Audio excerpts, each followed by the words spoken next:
नमस्कार विद्यार्थी मित्रांनो, मी अक्षय गोरे। आजच्या व्हिडिओमध्ये आपण नफा तोटा या विषयावरील एक्झाममध्ये आधीच्या वर्षी विचारलेले महत्त्वाचे प्रश्न तसेच यापुढच्या एक्झामसाठी महत्त्वाचे असणारे प्रश्न पाहणार आहोत। तर नफा तोटा या टॉपिकवर विविध स्पर्धा परीक्षांमध्ये ज्या ज्या प्रकारचे प्रश्न विचारले जातात ते सर्व प्रश्न आजच्या व्हिडिओमध्ये आपण कव्हर करणार आहोत। व्हिडिओ अत्यंत महत्त्वाचा असणार आहे। व्हिडिओ लक्षपूर्वक व शेवटपर्यंत पहा। व्हिडिओमध्ये आपल्याला जे काही महत्त्वाचे सूत्र लागणार आहेत ते सर्व सूत्र या ठिकाणी लिहिलेले आहेत। पहा, पहिलं सूत्र काय आहे? नफा बरोबर विक्री किंमत वजा खरेदी किंमत, तोटा बरोबर खरेदीची किंमत वजा विक्रीची किंमत। यानंतरचे हे दोन महत्त्वाचे सूत्र आहेत, शेकडा नफा आणि शेकडा तोटा। ठीक आहे, सूत्रामध्ये लक्षात घ्या, शेकडा नफा काढायचा तेव्हा आपल्याला वर एकूण नफा आहे, खाली खरेदी किंमत गुणिले 100 हे कॉमन असणार आहे। शेकडा तोटा काढायचा तेव्हा वर एकूण तोटा असणार आहे, खाली खरेदी किंमत गुणिले 100 हे कॉमन असणार आहे। त्यामुळे सूत्र पाठ करण्यास तुम्हाला सोपं जाणार आहे। ठीक आहे, शेकडा नफा बरोबर एकूण नफा भागिले खरेदी किंमत गुणिले 100, शेकडा तोटा बरोबर एकूण तोटा भागिले खरेदी किंमत गुणिले 100। ठीक आहे, यानंतर महत्त्वाचा मुद्दा, नफा किंवा तोटा साधारणपणे आपण काय करतो? खरेदीच्या किमतीवर आकारतो। ठीक आहे, जर तो विक्रीच्या किमतीवर आकारलेला असेल तर तसा स्पष्ट उल्लेख आपल्या प्रश्नामध्ये असतो। ठीक आहे, त्यावेळेस आपण काय करायचं? सूत्रामध्ये खरेदी किंमत या ठिकाणी खाली आहे, त्या ठिकाणी आपण विक्री किंमत ठेवायची। जर आपल्याला प्रश्नामध्ये स्पष्टपणे सांगितलेलं असेल की नफा किंवा तोटा हा विक्री किमतीवर आकारलेला आहे तर आपण काय करायचे? सूत्रामध्ये, यावरच्या सूत्रामध्ये आपण विक्री किंमत खरेदी किंमतच्या खाली ठेवायची आहे। ठीक आहे, यानंतर महत्त्वाचा पॉईंट आहे, माल वाहतूक, हमाली, जकात, दुरुस्ती इत्यादीसाठी झालेला खर्च मूळ खरेदीच्या किमतीत मिळवतात। ठीक आहे, मूळ खरेदीच्या किमतीमध्ये आपण काय करतो? मिळवतो। म्हणजे काय? तर पहा, एखादी वस्तू समजा आपण ऑनलाईन विकत घेतली तर त्या वस्तूची जे काही डिलिव्हरी चार्जेस असतात ते देखील आपण पे करतो, बरोबर? म्हणजे समजा 100 रुपयाला वस्तू घेतली आणि तुम्हाला 20 रुपये डिलिव्हरी चार्ज लागला, म्हणजे वस्तूची किंमत किती झाली? 120 रुपये झाली। म्हणजे जी काही माल वाहतूक, हमाली, जकात, दुरुस्ती या सर्व गोष्टी असतात त्या आपण खरेदी किमतीमध्ये इन्क्लूड करतो, त्या आपण खरेदी किमतीमध्येच मोजतो। ठीक आहे, खरेदी किंमत अधिक या गोष्टी करायच्या म्हणजे आपल्याला जी काही खरी खरेदी किंमत असणार आहे ते आपल्याला भेटणार आहे। यानंतर आता आपण प्रश्नांना सुरुवात करूया। प्रश्न बेसिकपासून ते ॲडव्हान्सपर्यंत सर्व प्रश्न असणार आहेत, सर्व महत्त्वाचे प्रश्न असणार आहेत। यानंतर तुम्हाला जे काही तुम्ही व्हिडिओ पाहाल, जो काही सराव कराल त्यामध्ये आजच्या व्हिडिओमध्ये असलेले प्रश्न आणि ते प्रकार ते तुम्हाला नक्की आठवतील, त्याचा नक्की त्या ठिकाणी फायदा होईल। सुरुवात करूया प्रश्नांना। प्रश्न पहिला प्रश्न आहे, एका वस्तूची विक्री किंमत तोट्याच्या 19 पट आहे तर शेकडा तोटा किती? असा हा पहिला प्रश्न आहे। पहा, विक्री किंमत तोट्याच्या 19 पट आहे। ठीक आहे, तर मग आपण काय करायचं? समजा तोटा आपण काय समजूया? या ठिकाणी 100 रुपये समजूया। ठीक आहे, तोटा 100 रुपये समजूया। तोटा बरोबर 100 रुपये। तर विक्री किंमत किती असेल? या ठिकाणी काय सांगितलं आहे? 19 पट आहे, तोटा 100 रुपये, म्हणजे विक्री किंमत किती होईल? विक्री किंमत किती होईल? 19 पट करा त्याची, 1900 होईल, बरोबर? 100 जर तोटा असेल त्याची 19 पट केली, उत्तर किती आलं? 1900 आलेलं आहे। पहा, आता खरेदी किंमत आपण काढायची आहे। ठीक आहे, खरेदी किंमत आपण कशी काढतो? तर खरेदी किंमत बरोबर आपण काय करायला पाहिजे? आता विक्री किंमत अधिक तोटा करायला पाहिजे। ठीक आहे, आता खरेदी किंमत आपण काढूया। खरेदी किंमत बरोबर विक्री किंमत किती आहे? 1900 अधिक तोटा किती आहे? 100 बरोबर 2000 या ठिकाणी आपली खरेदी किंमत झालेली आहे। ठीक आहे, इथपर्यंत समजलं। यानंतर आता आपण एका शॉर्टकटचा एका सूत्राचा वापर करणार आहोत। ठीक आहे, शेकडा तोटा हे सूत्र आपण मगाशी पाहिलं होतं। शेकडा तोटाचं सूत्र काय आहे? शेकडा तोटा मगाशी आपण सूत्र पाहिलं होतं। सूत्र काय आहे? बरोबर तोटा भागिले खरेदी गुणिले काय करायचं? 100 करायचं आहे। ठीक आहे, बरोबर या ठिकाणी आता तोटा किती आहे? 100, खरेदी किती आहे? 2000, किमती लिहा 100 भागिले 2000 गुणिले 100, शून्याला शून्य कट झालं, शून्याला शून्य कट झालं, 20 एके 20, 20 पंचे 100। ठीक आहे, या ठिकाणी उत्तर काय आलेलं आहे आपलं? तर आपलं उत्तर आलेलं आहे 5%, हे आपलं उत्तर आलेलं आहे। तर या ठिकाणी पर्याय देताना चुकलेलं आहे, आपला आन्सर किती असणार आहे? 5% असणार आहे। ठीक आहे, तर आपला तोटा किती झाला? 5% तोटा झालेला आहे। ठीक आहे, या ठिकाणी पर्यायामध्ये 5% असं समजा। ठीक आहे, थोडी प्रिंटिंग मिस्टेक आहे, आपला आन्सर किती असणार आहे? 5% असणार आहे। अशा प्रकारे आपण हे एक्झाम्पल सॉल्व करायचं आहे। ठीक आहे, यानंतर आपण पुढचा प्रश्न पाहूया। प्रश्न दुसरा, एक खुर्ची 720 रुपयांना विकल्यामुळे 20% नफा झाला तर खरेदी किंमत किती? असा हा प्रश्न आहे। एक खुर्ची 720 रुपयांना विकल्यामुळे 20% नफा झाला तर खरेदी किंमत किती? पहा, आता आपण या ठिकाणी खरेदी किंमत जी आहे, खरेदी त्याला काय समजायचं? त्या खरेदी किंमतीला आपण एक्स समजायचं। काय समजायचं? एक्स मानू। ठीक आहे, खरेदी किंमत किती मानायची? एक्स मानायची आहे। लिहून घेऊया। या ठिकाणी खरेदी, या ठिकाणी विक्री। ठीक आहे, खरेदी किंमत किती आहे? समजा आपण या ठिकाणी खरेदी समजा आपल्याला काय दिलेलं आहे 20% नफा झाला, ठीक आहे. नफा म्हणून आपण काय केलं, समजा 100 जर खरेदी किंमत असेल तर 20% नफा झाला म्हणजे 100 अधिक 20 विक्री किंमत किती होईल 120, ठीक आहे. तर आपल्याला या ठिकाणी पहा एक खुर्ची 720 रुपयानं विकली म्हणजे 720 कुठे लिहायला पाहिजे आपण विक्रीच्या कॉलममध्ये लिहायला पाहिजे, ठीक आहे. या ठिकाणी 720 लिहून घेतो मी 720. तर खरेदी किंमत किती, या ठिकाणी आपल्याला खरेदी किंमत काढायची आहे. ही जर तुम्हाला मांडणी जमली तर तुमचं गणित या ठिकाणी सॉल्व्ह झालं. यानंतर काय करायचं आपण तिरकस गुणाकार करायचा आहे. यानंतर काय करायचा तिरकस गुणाकार करायचा, ठीक आहे. तर पहा एक्सची किंमत या ठिकाणी जी काही प्रश्नचिन्ह आहे एक्स म्हणजे काय आपण या ठिकाणी खरेदी किंमत मानलेली आहे. एक्स बरोबर काय येईल तर 720 गुणिले 100 भागिले 120. आपण या ठिकाणी काय केले तिरकस गुणाकार केलेला आहे, ठीक आहे. शून्याला शून्य कट झालं, 12 1 12, 12 7 72, वर काय राहिलं 60 गुणिले 10 म्हणजेच आपलं उत्तर किती येणार आहे 600 येणार आहे. तर 600 रुपये ही खरेदी किंमत राहील. अशा प्रकारे आपण एक्झाम्पल सॉल्व्ह केलं. लक्ष द्या महत्त्वाचे एक्झाम्पल्स आहेत. जेवढी जास्त प्रॅक्टिस कराल तेवढं तुम्हाला एक्झाममध्ये कामाला येणार आहे आणि जेवढ्या जास्त वेगवेगळ्या प्रकारचे तुम्ही एक्झाम्पल्स सोडवाल तेवढंच तुम्हाला एक्झाममध्ये कुठलंही एक्झाम्पल आलं तर लगेच तुम्हाला प्रकार कळून येतो की हा प्रकार आपण याआधी सोडवला आहे. त्यामुळं गणिताची भीती कमी होते. त्यासाठीच आपण वेगवेगळ्या टाईपचे, ठीक आहे, एकाच टाईपचे मी 15 गणितं 20 गणितं घेत नाही, तर प्रत्येक गणित हे वेगळ्या टाईपचं असणार आहे, ठीक आहे. त्यामुळे तुमचा सराव चांगला होणार आहे. लक्ष द्या. पुढचा प्रश्न, एक रेडिओ 480 रुपयाला विकल्याने विक्रीच्या 1/8 नफा झाला तर व्यवहारात शेकडा नफा किती, असा हा प्रश्न आहे. तर रेडिओ कितीला विकला 480 रुपये. 480 रुपयावर किती नफा झाला तर आता आपण नफा काढूया, ठीक आहे. 1/8 480च्या 1/8 बरोबर किती 8 1 8 8 सखे 48, उत्तर आलं 60, ठीक आहे. तर 60 काय आहे 60 आहे नफा, ठीक आहे. 60 काय झाला नफा झाला. तर हा नफा कितीवर झाला 480वर झालेला आहे, ठीक आहे. पहा 480वर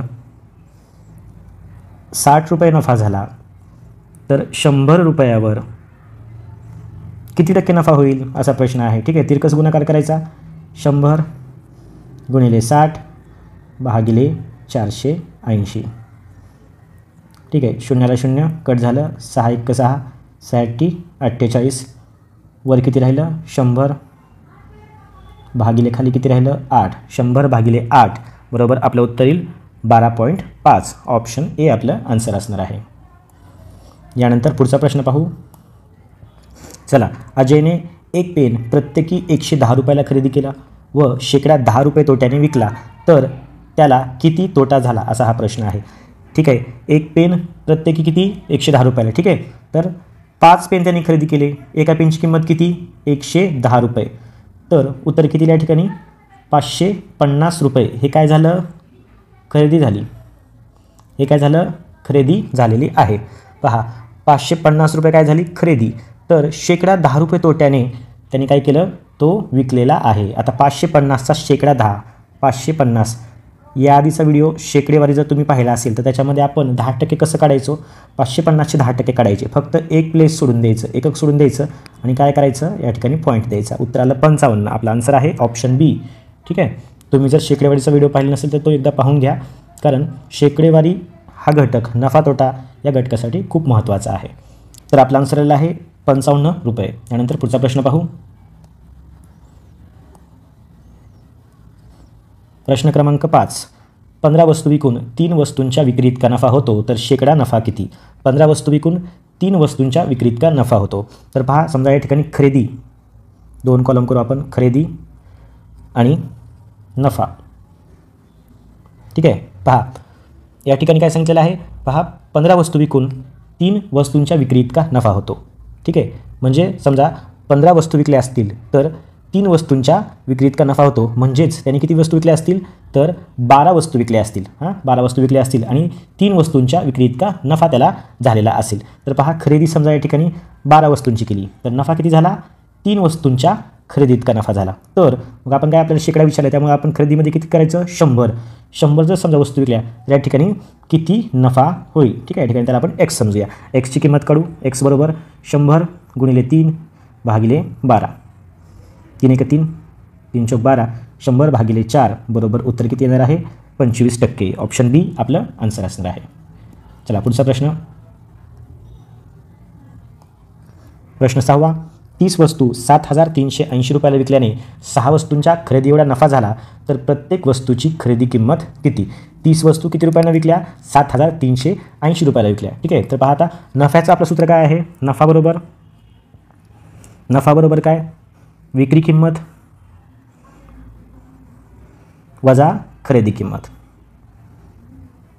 ठीक आहे. समजा एका वस्तूची खरेदी किंमत आपण x मानू. एका वस्तूची खरेदी किंमत आपण किती म्हणायची? x मानूया. ठीक आहे. तर पहा या ठिकाणी नफा किती झालेला आहे? नफा काढून घेऊ पहिल्यांदा. नफा या ठिकाणी नफा बरोबर 6 वस्तूंच्या खरेदीत का. ठीक आहे. म्हणजे 6x. पहा x काय आहे? एका वस्तूची खरेदी किंमत. मग 6 वस्तूंची खरेदी किंमत किती होईल? 6x. आणि आपल्याला सांगितलंय की 6 वस्तूंच्या खरेदी किमती एवढा नफा झाला, म्हणून नफा किती झाला? 6x झाला. ठीक आहे. पहा आता विक्री किंमत किती होईल? विक्री किंमत बरोबर या ठिकाणी आपल्याला उदाहरणामध्ये दिलेलं आहे 30 वस्तू आहेत. तर पहा एका वस्तूची विक्री किंमत समजा x असेल. ठीक आहे. तर 30 वस्तूंची किती असेल? 30x. बरोबर 30x. या ठिकाणी आपण दिलेली माहिती पहिल्यांदा लिहून घेतली. तर पहा आता आपल्याला या ठिकाणी काय करायचं आहे? उदाहरणामध्ये काय आपल्याला सांगितलेलं आहे? तर या ठिकाणी 6 वस्तूंची खरेदी किंमत बरोबर काय आहे? 6 वस्तूंची खरेदी किंमत म्हणजे 6x बरोबर 7,380 वजा आपल्याला काय करायचं आहे? 30x करायचे. वजा काय करायचे? 30x. आता आपण पहा या ठिकाणचं 30 जेव्हा इकडे येईल तेव्हा ते काय होईल? प्लसमध्ये जाईल. 36x बरोबर 7,380. x बरोबर काय येईल? 7,380 भागिले 36 येणार आहे. ठीक आहे. यांचं जेव्हा आपण आन्सर काढू तेव्हा ते किती येणार आहे? पटकन आन्सर काढा. आन्सर येणार आहे 205. ठीक आहे. ऑप्शन बी आपलं आन्सर असणार आहे. ठीक आहे. यानंतर पुढचं एक्झाम्पल पाहूया. प्रश्न क्रमांक 7. प्रश्न 7वा. 15 वस्तूंची खरेदी किंमत 12 वस्तूंच्या विक्री किमती एवढी आहे तर शेकडा नफा किती? महत्त्वाचा प्रश्न आहे. पाहता अशा प्रकारच्या प्रश्नाला आपण एका ट्रिकचा वापर करायचा. ट्रिक लक्षात ठेवा. प्रश्न त्याचा स्क्रीनशॉट काढून घ्या, प्रश्न लिहून घ्या. असा प्रश्न आला की ही ट्रिक वापरायची. ठीक आहे. 15 वस्तूंची खरेदी किंमत 12 वस्तूंच्या विक्री किमती एवढी आहे तर शेकडा नफा किती? असा प्रश्न आल्यानंतर आपण काय करायचं? पहा सूत्र आहे शेकडा नफा बरोबर वस्तूंची वजाबाकी भागिले काय करायचं? वस्तू गुणिले 100 करायचं. हे झालं आपलं सूत्र. वस्तूंची वजाबाकी करा. 15 वजा 12 भागिले 12 एकूण वस्तू किती आहेत? गुणिले 100 केलं. बघा 15 वजा 12 3 भागिले 12 3 एक 3 या ठिकाणी गुणिले 100 करू. 3 चौक 12 उरलं काय? 100 भागिले 4 उरलेलं आहे. 100 भागिले 4 उरलेलं आहे. उत्तर किती येतं आपलं? तर 25% आपलं आन्सर येणार आहे. ठीक आहे. 25% आन्सर. या ठिकाणी पर्यायामध्ये प्रिंटिंग मिस्टेक आहे.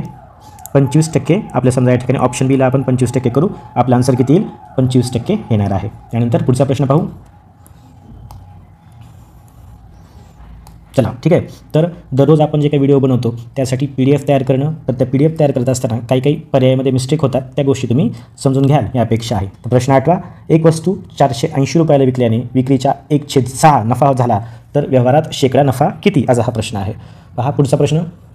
तर 480 रुपयाला विकलेले 1/6 नफा झालेला आहे. म्हणजे या ठिकाणी 480 गुणिले 1/6 करायचं. नफा किती आला? पहा 6 1 6 6 48 उत्तर आलं 80. या ठिकाणी नफा आलेला आहे. नफा किती आला? 80 आलेला आहे. खरेदी किंमत बरोबर काय? विक्री वजा नफा. ठीक आहे. सूत्र लक्षात ठेवा. बरोबर 480 वजा 80 येईल. उत्तर किती येणार आहे आपलं? 400. ठीक आहे. तर या ठिकाणी खरेदी किंमत आपली किती आली? 400 रुपये आलेली आहे. आता शेकडा नफाचं सूत्र आपण काढूया. सूत्र काय आहे? शेकडा नफा बरोबर नफा भागिले खरेदी किंमत गुणिले 100 बरोबर नफा किती आहे? 80 भागिले 400 गुणिले 100. ठीक आहे. 0 0 कट करू, 0 0 कट करू. 4 1 4 4 2 8. उत्तर किती आलं? या ठिकाणी आपलं आन्सर आलेलं आहे 20%. ठीक आहे. 20% आपलं आन्सर आलेलं आहे. पर्यायामध्ये या ठिकाणी सांगितलं तुम्हाला प्रिंटिंग मिस्टेक आहे. ऑप्शन सी आपलं आन्सर असणार आहे 20%. यानंतर पुढचा प्रश्न पाहू. चला प्रश्न क्रमांक 9. 10 रुपये डझन दराने खरेदी केलेली केळी प्रत्येकी ₹1.25 विकली तर शेकडा नफा किती? पहा, समजा 12 केळी आपण खरेदी केली आहे. खरेदी किंमत किती आहे? 10 रुपये. ठीक आहे. 1 डझन म्हणजे किती? 12 केळी. समजा 12 केळी आपण खरेदी केलेली आहेत, तर खरेदी किंमत किती आहे? 10 रुपये. तर विक्री किंमत किती होईल? 12 गुणिले ₹1.25 बघा. या ठिकाणी ₹1.25 म्हणजे काय? 1.25. पहा, 12 गुणिले 1.25 बरोबर 15 रुपये. ठीक आहे. तर या ठिकाणी विक्री किंमत किती झाली? 15 रुपये. बरोबर. तर पहा, शेकडा नफा आपण आता काढूया. त्याआधी आपण नफा काढायला पाहिजे. नफा बरोबर काय? 15 वजा 10. ठीक आहे. खरेदी कितीला केली होती? 10ला. विक्री कितीला केली? 15ला. म्हणून नफा किती आला आपला? 15 वजा 10 बरोबर नफा किती आलेला आहे? 5 रुपये. आता आपण शेकडा नफा काढू. शेकडा नफा बरोबर काय? नफा भागिले खरेदी गुणिले 100 बरोबर 5. नफा किती झाला आहे? 5. खरेदी किती होती? 10 गुणिले किती करायचं? 100. ठीक आहे. 10 1 10, 10 10 100. 5 गुणिले 10 बरोबर उत्तर किती येईल? 50. ऑप्शन सी आपला आन्सर असणार आहे. 50% या ठिकाणी शेकडा नफा झालेला आहे.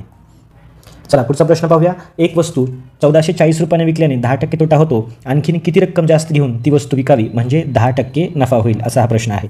प्रश्न महत्त्वाचा आहे. पहा, अशा प्रकारचा प्रश्न जेव्हा येतो तेव्हा आपण एका ट्रिकचा वापर करायचा आहे. ठीक आहे. प्रश्न व्यवस्थित पाहून घ्या. पहा, एक वस्तू 1440 रुपयाने विकल्याने 10% तोटा होतो. ठीक आहे. तर आणखीन किती रक्कम जास्त घेऊन ती वस्तू विकावी म्हणजे 10% नफा होईल? अशा प्रकारचा 10% 10% 2 वेळेस आलं असा प्रश्न आला तर ट्रिक वापरायची. ट्रिक आहे, लक्षात ठेवा. 100 अधिक 10 भागिले 100 वजा 10 गुणिले या ठिकाणी रक्कम किती दिलेली आहे? 1440 ही रक्कम दिलेली आहे. बरोबर. 100 अधिक 10 110 भागिले 100 वजा 10 90 गुणिले 1440. ठीक आहे. या ठिकाणी शून्याला 0 कट करू. बरोबर. या ठिकाणी किती येईल? 110 भागिले 9 गुणिले 144. ठीक आहे. तर पहा, 9 1 9 9 1 9 उरले किती? 5 उरलेले आहे. 9 सख्खी 54. ठीक आहे. 110 गुणिले 16 बरोबर 16 0 0 16 1 16 16 6 8 1 16 1 16 1 17 1760 हे आपलं आन्सर असणार आहे. तर पहा, 1760 हे आपलं फायनल आन्सर येईल का? तर नाही. ठीक आहे. पहा, या ठिकाणी किंमत किती होती? 1440 ही किंमत होती. तर पहा, आपण काय करायचं आहे? 1760मधून 1440 वजा करायचं आहे. आपलं उत्तर किती येणार आहे? आपलं आन्सर येईल 320 रुपये. हे आपलं फायनल आन्सर असणार आहे. ठीक आहे. पर्यायामध्ये जर समजा 1760 असतं तर तिथं तुम्ही टिक केलं असतं, परंतु 320 रुपये. ठीक आहे. या ठिकाणी काय विचारलं आहे? आणखीन किती रक्कम जास्त घेऊन ती वस्तू विकावी म्हणजे 10% नफा होईल. ठीक आहे. आधीची किंमत किती होती? 1440. ठीक आहे. आणि आता किंमत किती आहे? 1760. म्हणजे आणखीन 320 रुपये घेऊन ती वस्तू विकावी म्हणजे 10% नफा होईल. चला प्रश्न 12वा. एक मोबाईल 2400 रुपयाला विकल्याने त्याच्या खरेदी किमती एवढाच नफा होतो तर त्याची खरेदी किंमत किती? ठीक आहे. विक्री किंमत किती आहे? 2400 रुपये. खरेदी किंमत कशी काढायची? भागिले 2 करायचं. उत्तर किती येईल आपलं? 1200. असं आपण काय केलं? कारण पहा, 1200 रुपये खरेदी किंमत अधिक 1200 रुपये नफा बरोबर 2400 रुपये विक्री किंमत. ठीक आहे. ऑप्शन एमध्ये आपला आन्सर असणार आहे. अगदी सोपा प्रश्न होता, परंतु अशा प्रकारचा प्रश्न तुमच्या डोळ्याखालून एक्झामच्या आधी जाणं महत्त्वाचं आहे. त्यामुळे हा प्रश्न घेतला होता. त्यानंतर पुढचा प्रश्न पाहू. प्रश्न 13वा. दुधाचा भाव 15 रुपये लिटर असताना दररोज 400 मिलीलिटर दूध घेतले तर मार्च महिन्यात दुधाचे बिल किती होईल? असा हा प्रश्न आहे. पहा, दुधाचा भाव 15 रुपये लिटर होता. ठीक आहे. म्हणजे 15 रुपये लिटर म्हणजे काय? 1000 ml. 1000 ml. ठीक आहे. पहा, आता आपण काय करूया? या ठिकाणी गणित सोपं करण्यासाठी ठीक आहे 1.5 रुपये 1 पॉईंट देऊया या ठिकाणी. म्हणजे या ठिकाणी काय करायचं? 100 ml येईल. बरोबर. 1 शून्य कमी करायचा. ठीक आहे. 1.5 रुपयाला 100 ml दूध भेटणार आहे थोडक्यात. ठीक आहे. तर पहा, या ठिकाणी आपल्याला काय विचारलेलं आहे? तर दुधाचा भाव जर समजा 15 रुपये लिटर असेल तर दररोज 400 मिलीलिटर दूध घेतले तर आपल्याला या ठिकाणी किती पाहिजे? आता 400 मिलीलिटर पाहिजे. 400. या ठिकाणी काय केलं आपण? चौपट केली. 1.5ची देखील चौपट करा. किती उत्तर येईल? 6 रुपये. किती? 6 रुपयाला किती येईल? या ठिकाणी 400 मिलीलिटर दूध येणार आहे. तर मार्च महिन्यामध्ये दुधाची बिल किती? पहा, आता दररोज आपल्याला किती लागतं? या ठिकाणी 400 मिलीलिटर म्हणजेच 6 रुपयाचं दूध लागतं. मार्च महिन्यामध्ये किती दिवस असतात? 31 दिवस असतात. गुणिले किती करायचं? दररोजचा खर्च दुधाचा किती आहे? 6 रुपये. 31 गुणिले 6, 6 एके 6, 6 18. उत्तर किती येईल? 186. ऑप्शन बी आपला आन्सर असणार आहे. ठीक आहे. कोणत्या महिन्यामध्ये किती दिवस असतात हे थोडंसं आपल्याला माहिती असणं आवश्यक आहे. चला पुढचा प्रश्न 14वा. एक वस्तू 17 रुपयाला विकल्याने 2 रुपये फायदा झाला. जर ती वस्तू 12 रुपयाला विकली असती तर शेकडा नफा किंवा तोटा किती झाला असता? असा हा प्रश्न आहे. पहा, एक वस्तू 17 रुपयाला विकली तर पहा विक्री किंमत किती आहे? विक्री किंमत किती आहे? 17 रुपये. ठीक आहे. नफा किती होतोय? नफा 2 रुपये. परंतु हा 2 रुपये 17 रुपयामध्ये इन्क्लूड असलेला नफा आहे. ठीक आहे. तर आता आपण मूळ किंमत काढताना काय करायला पाहिजे? मूळ किंमत काढताना आपण काय करायला पाहिजे? पहा, ही जी विक्री किंमत आहे वजा काय करायला पाहिजे? नफा करायला पाहिजे. बरोबर 17 वजा 2 बरोबर उत्तर किती या ठिकाणी? 15 येणार आहे. ठीक आहे. तर पहा, ती वस्तू जर समजा आपण 12 रुपयाला विकली तर 3 रुपये तोटा होईल. ठीक आहे. तर ती वस्तू आपण समजा 12 रुपयाला विकली तर त्या ठिकाणी तोटा किती होणार आहे? 3 रुपये तोटा होणार आहे. 3 रुपये तोटा होणार आहे. या ठिकाणी किंमत किती आहे? तर किंमत या ठिकाणी 17 रुपये नाही, तर आपण या ठिकाणी जी खरेदी किंमत आहे आपण तोटा कशावर काढतो? पहिले आपण एक्झाम्पलमध्ये सुरुवातीला सिनॉप्सिसमध्ये पाहिलं होतं, तोटा आपण मूळ किमतीवर काढतो. ठीक आहे. त्याच्यामुळे वस्तू जर समजा 12 रुपयाला विकली, जे की आपल्याला एक्झाम्पलमध्ये दिलं म्हणून आपण या ठिकाणी हे घेतलेलं आहे. ठीक आहे. 12 रुपयाला विकली तर 15 वजा 3 करावं लागेल. ठीक आहे. 3 रुपये काय झाला या ठिकाणी? तोटा झालेला आहे. आता आपण काय करायचं? आता आपण वापरायचं सूत्र, शेकडा तोटा बरोबर तोटा भागिले खरेदी किंमत किंवा मूळ किंमत गुणिले 100. ठीक आहे. तर आता सूत्र वापरू, शेकडा तोटा बरोबर सूत्र काय आहे? तोटा भागिले मूळ किंमत ठीक आहे गुणिले 100. पहा, तोटा किती झाला? 3 रुपये. मूळ किंमत काय होती? 15 रुपये. गुणिले काय केलं? 100 केलं. ठीक आहे. उत्तर किती आपलं? 300 भागिले 15 बरोबर 15 एके 15, 15 दोन्ही 30 आणि या ठिकाणी 20 येणार आहे. ठीक आहे. ऑप्शन बी आपला आन्सर येणार आहे. 20% या ठिकाणी नफा होईल का तोटा हे या ठिकाणी सांगायचं आहे. तर या ठिकाणी तोटा होणार आहे. 20% तोटा होणार आहे. ठीक आहे. 20% तोटा हे आपलं आन्सर असणार आहे. यानंतर पुढचा प्रश्न पाहू. महत्त्वाचा प्रश्न आहे. प्रश्न पहा, एका वस्तूची किंमत शेकडा 20ने वाढवल्यास तिचा खप 25%ने कमी झाला तर पूर्वीच्या उत्पन्नात शेकडा किती फरक पडेल? महत्त्वाचा प्रश्न आहे. यादीच्या वर्षी बऱ्याच एक्झाममध्ये येऊन गेलेला प्रश्न आहे. तर या ठिकाणी अशा प्रकारचा प्रश्न सोडवण्यासाठी आपण काय करायचं? एक ट्रिक वापरायची. ठीक आहे. ट्रिक काय आहे?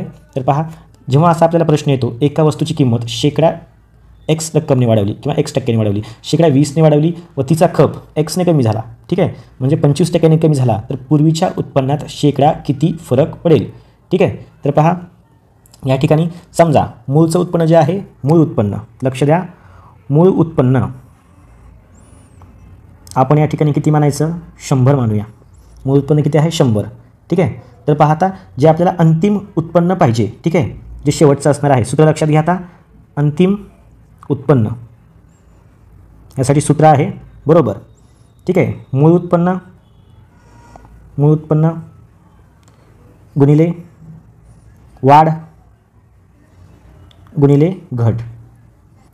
तर मूळ किंमत किती असणार आहे? तर या ठिकाणी मूळ किंमत आहे 100 गुणिले वाढ झालेली आहे 20% म्हणजे 120/100 गुणिले घट झालेली आहे 25% म्हणजे किती? 75/100. या ठिकाणी कॅल्क्युलेशन करूया. 100ला 100 कट झाले, 25 त्रिक 75, 25 चौक 100, 304 या ठिकाणी उरलेला आहे. ठीक आहे. 4 1 4, 4 त्रिकोण 12, 30 गुणिले 3 बरोबर 90 या ठिकाणी उत्तर आलेलं आहे. ठीक आहे. पर्यायामध्ये ते उत्तर नाही. या ठिकाणी मित्रांनो पर्याय चुकलेला नाही, परंतु पहा या ठिकाणी उत्तर थोडंसं वेगळं येणार आहे. मूळ उत्पन्न किती होतं? 100 झाले किती आता? 90 म्हणजे 10% घट झालेली आहे. ठीक आहे. आपले पर्याय बरोबर आहेत. आपलं उत्तर असणार आहे 10% घट. ठीक आहे. तर आजच्या व्हिडिओमध्ये काही पर्याय देण्यामध्ये चुका झालेल्या आहेत. ठीक आहे. प्रिंटिंग मिस्टेक असतील, परंतु आय होप तुम्हाला आजचा व्हिडिओ समजला असेल, आवडला असेल. अशाच व्हिडिओसाठी जास्तीत जास्त कमेंट करा, व्हिडिओला लाईक करा, तुमच्या मित्रांपर्यंत शेअर करा. इथून पुढे देखील मी मॅथ्सची ही सिरीज कंटिन्यू करणार आहे. तुमच्या येणाऱ्या सर्व एक्झामसाठी त्याला तुमचा नक्कीच सपोर्ट पाहिजे आणि तुम्हाला त्याचा फायदा होणार आहे. भेटूया आपण अशाच पुढच्या व्हिडिओजमध्ये. Thank you so much.